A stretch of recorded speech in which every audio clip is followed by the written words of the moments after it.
This is the Zac Anesbury Show. Welcome. On today's podcast clip, we have Professor Billy Sung from Curtin University, Perth, Australia. What I'd like to talk about, though, is I guess we've spoken a lot about your research. So in terms of your research stream moving along, so perhaps we can just talk about one of your more recent articles, if that's okay? Yes. Cool. So I think the one that sort of stood out to me, because I think it'd be pretty interesting to everyone, it's called Task Types Effect on Attitudes Towards Voice Assistants. And it's published in the International Journal of Consumer Studies in 2023. And I think the reason this would be interesting is because, those voice assistants are things that we all kind of deal with, like, hey, Siri, or, oh, no, my phone's about to go. No, it didn't. Phew. Or what's the Google? Oh, you say, hey, Google, right? So we're all dealing with all of this. So you probably, I know you pump out a lot in terms of your research. Do you remember how this study started? Yeah, so as I think before we recorded, as I said, I vaguely remember this being pre-COVID, to be honest. And there was a reason why I now remember it's pre-COVID. I will tell you why. Basically, and why is that the case? And for those who are, I guess, listening that are not really familiar with academia, the work that we publish mostly reflects works that are, 2 or 3 years ago. Why is that the case? Because we will do the work and it takes maybe 6 months, and then it takes us maybe 4 or 5 months to write up the journal article. We submit it to a journal. Normally, in marketing, I would say, I don't know if you agree, Zac, the turnaround time for the whole review process with revise and resubmit. So reviewer can say, I like it, but I want you to revise this and this and this, or I really don't like it and you have to revise it this way, or I totally reject it. Yeah. If it's in one journal review process, let's say 2 rounds of revision, maybe the fastest, I would say 10 months, 12 months. Yeah. You agree? Yeah. So in some sense, that's when you're lucky, right? When you submit it to a journal, the editor likes it. So it gets sent to 2 reviewers, or sometimes 3 or 4 reviewers. And all of them give comments and suggestion. Some of them can say, no, I really hate this paper. This paper is totally worthless. You shouldn't be submitted. Like literally, I have gotten those comments before. No theoretical implication, blah, blah, blah. But let's say, on a taking an average perspective, generally, the first journal will be a journal that you target to be quite high and that you just want to try and see if it works. Generally, it takes 6 months for it to be rejected or major revision. Let's say you go to another journal, it would take another 6 months for the first round of revision, or maybe if you're lucky, 2 rounds of revision. They could also knock you back down after 2 rounds. So after, you work on it for 12 months with revision comments twice already, they go, actually, you know what? No. And so generally it takes, 12 to 18 months for a paper to be submitted and then published. And then it takes another 6 months for the publication house to finally put it online or finally publish it. Nowadays, we have online first, which is easier. So generally it takes, 2 or 3 years. So why I remember this starting off with pre-COVID is because we actually planned to use Psychophys on this paper. But we weren't able to because it was in the midst of COVID and we couldn't test. We couldn't bring people in to test. So the general idea of the paper was, okay, we know that voice assistants, so we're casting our mind back to like 2019, where voice assistants started to be emerging. So there is, Siri, there's Google, so on and so forth. We don't have ChatGPT yet. We have no idea what Gen AI was, but Gen AI was there, to be honest, all along. And basically, these voice assistants are starting to go into our daily life. And the question that I had with my collaborators, so Unju from US and my current PhD student and soon to be research fellow Patrick, was that how do consumer actually see these voice assistants? And so we did some literature review and we go, okay, well, it's interesting because there are some few papers that talks about voice assistant. in the business and marketing and consumer perspective, but most of them are in computer science and the IS perspective. Okay. And they have been saying, you know what, they have to be human-like, because if they don't respond like a human, you always think you're responding to an AI, and therefore you should actually have human-like AI or voice assistant. Now here is where I go, wait a minute, that doesn't make sense, because when I was in Griffith University doing robotic research, there is what we call the uncanny valley, whereby whenever a robotic is too similar to a human, people actually dislike it, because there's a creepy kind of feeling towards really human-like robotics. Like there is a Japanese one that really does look like a humanoid robot that looks like a human, and everyone gets creeped out by it. And so we know for a long time, uncanny valley is in the robotic industry, in the literature. We know in the computer-human interaction literature, there's always uncanny valley. So why is voice assistant different? Like, how come voice is different that you need to be human-like? And so we go, we actually want to challenge that. We actually want to know whether this is the case. And so what we actually plan to do was we would do, so as I said, I like multi-experimental design. So I'm not really a structural equational modeling guy. So I don't really test this big, correlational, regressional model. I like to test experimental research with factorial design. So the idea was to do an experiment in the lab, then, on an online survey, then get them into the lab and actually hook them up with biometric responses to actually measure, these implicit attitudes and affects, and whether human likeness of the voice actually prompts you to go, oh, that's creepy. And soon enough, what we find is that COVID hit, and that paused the whole biometric testing, because biometric testing, you can do it online. There is some valid online biometric testing platform, not a lot, but technically that's the accuracy of precision drops quite quickly once you go online. So you always need to take people one by one, or at least one researcher with 3 participants into the lab and do biometric testing. So we couldn't do biometric testing. And that's why I remember now it's literally pre-COVID, because that was the plan. But on the first online survey, we actually went through, okay, we have the same prompt. So we basically say to the response and task is to actually say the prompt. So like, okay, Google, do this. Right. And it could be, and we go, okay, well, what could confound that? So if we look at the response to that, so the AI response or the voice assistant response, the consumer reacts to that, what could confound that? Well, what could confound that is the type of task, right? So I can say, okay, Google, turn on the lights. That's a very functional task. Okay, Google, I want to play a game. That's a very social task. Or, okay, Google, I love you is a very social prompt. Okay, Google, you're useless. It's kind of more functional in some sense, right? So we go, okay, well, that we need to control for that. So we either, randomize it, we either eliminate it. So we can't randomize, we can randomize it, but we don't want to eliminate it. So in that case, we have to include it, right? So we basically go, okay, now let's go to Google data or like voice assistant data and look at what are some of the most common tasks that people actually do with voice assistant. And we've gone through and go, okay, well, there's some that is a lot more functional, there's a lot more social, there's a bit of neutral. And so what we did a pre-test, and we basically asked, is there a function task and there's a social task? And so we had a list of them, and we go, okay, let's randomize it. Now, as you probably now can hear, that wasn't our sole purpose of the paper.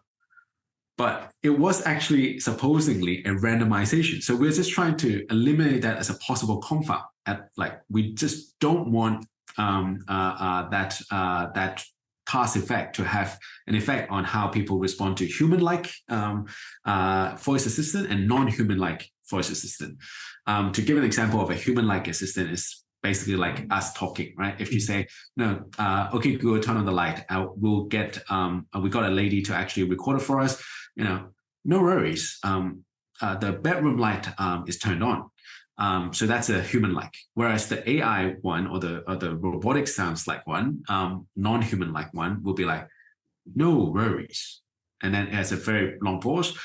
The bedroom light has turned on, or the bedroom light has turned on. So it's quite, you can, as a human, know that's an AI and that's quite a human voice.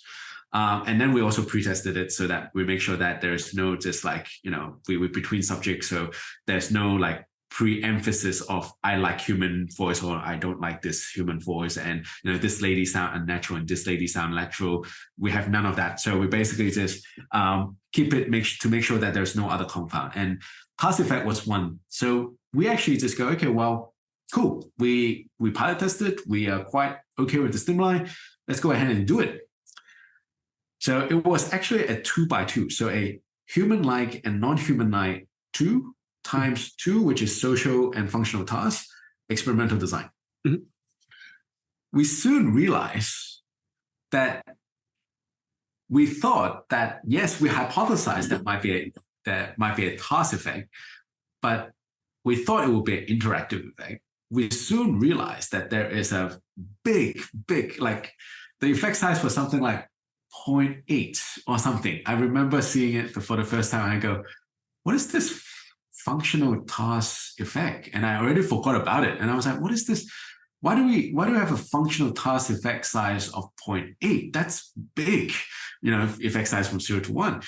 And basically we found that if it's an AI voice, there's a really, really significant and big effect on functional versus emotional tasks or social tasks, whereby people actually just prefer functional tasks. And so we go, well, that's actually quite interesting.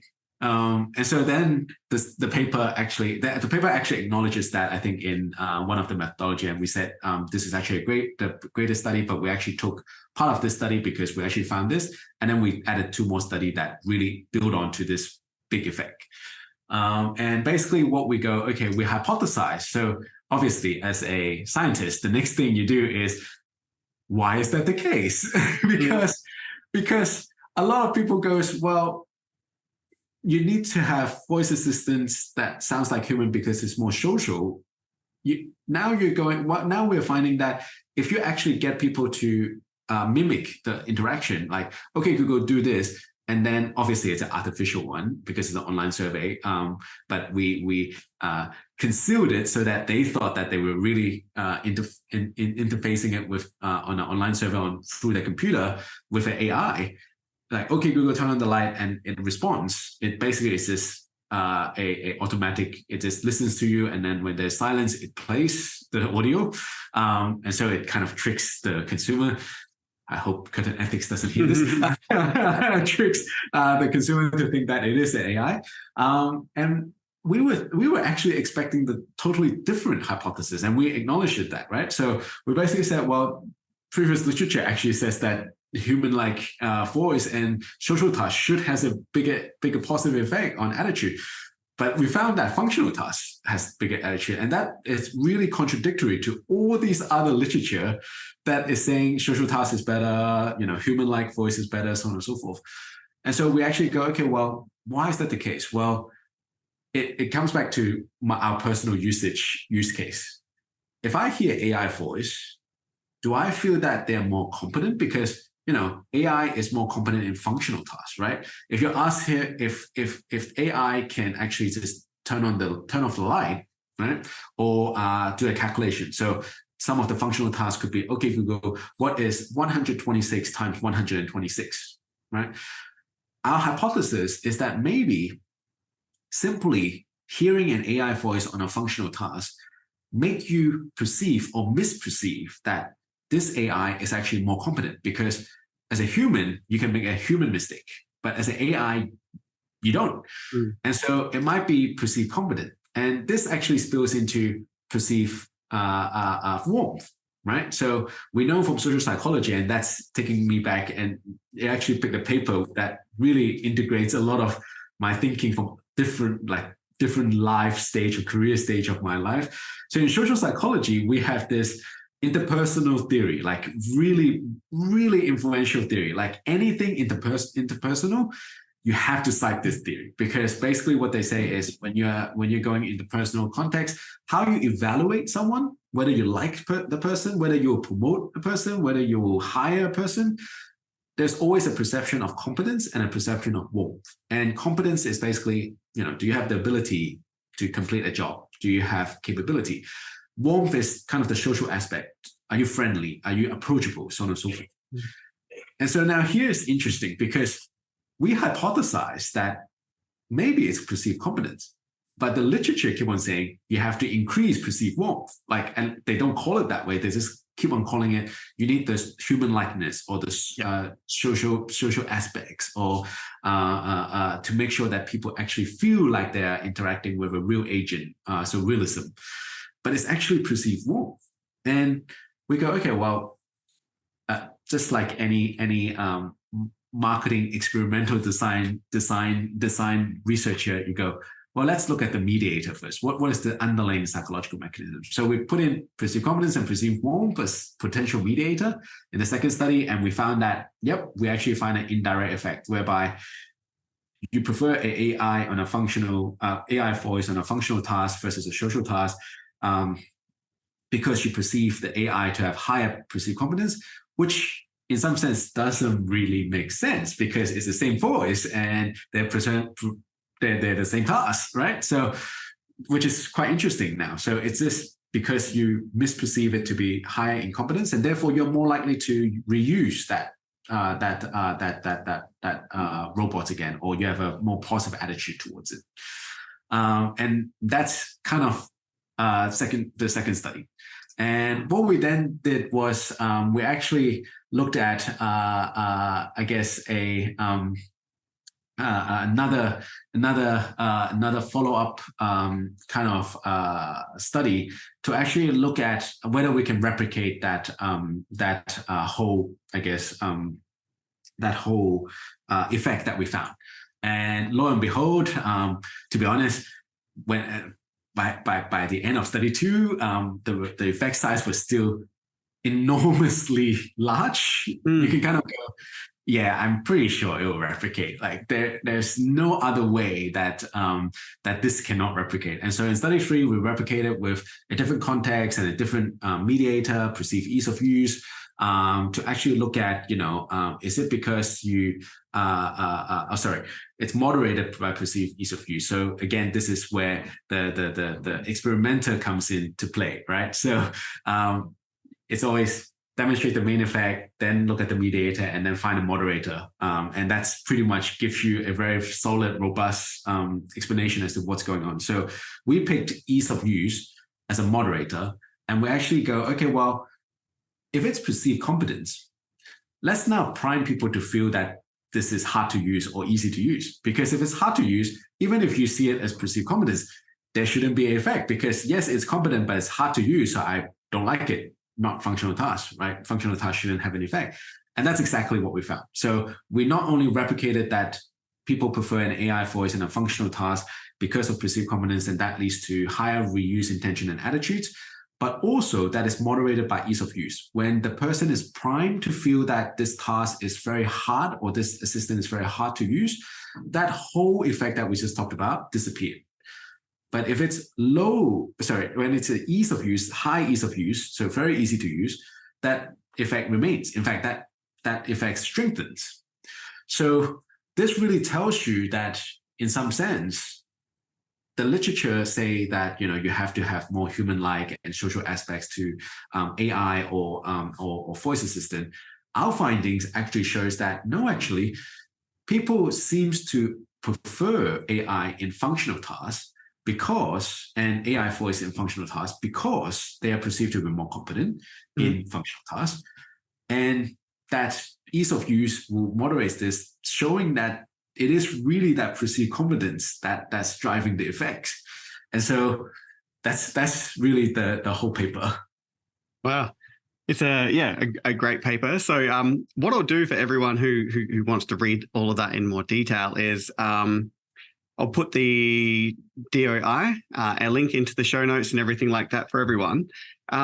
You've got there was quite a lot you covered over that 3 studies. And I think it's really interesting, those fascinating insights as to where you started, how you had to pivot due to external environmental factors, and then how study 2 and study 3, for me anyway, explaining why you then went about doing those was incredibly useful.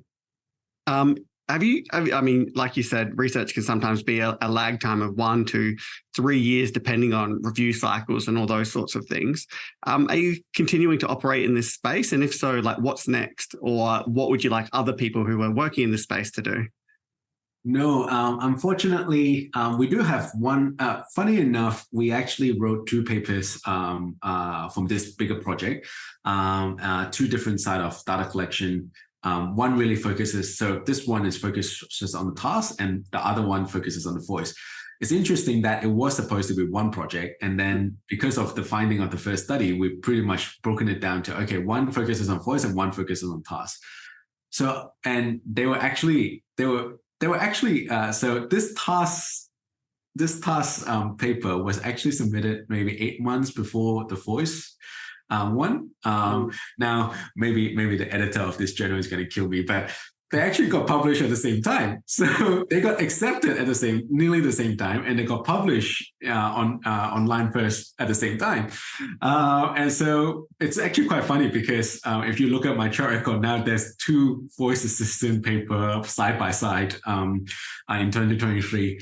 But no, actually, we were planning to actually bring people back to the lab and actually do some physiological response because COVID have lifted, COVID restriction have lifted. And this is where I guess I always say, a lot of people say, tell me why, how did you become, a professor so quickly? And I go, I'm really not a very good case study, because one of my limitations I notice is that I have a very high curiosity and need for closure. Like if you ask me, right, whether I binge on Netflix, I'm not even binging anything I can binge on. Like even a game, if I start a game, I have to play it to the end.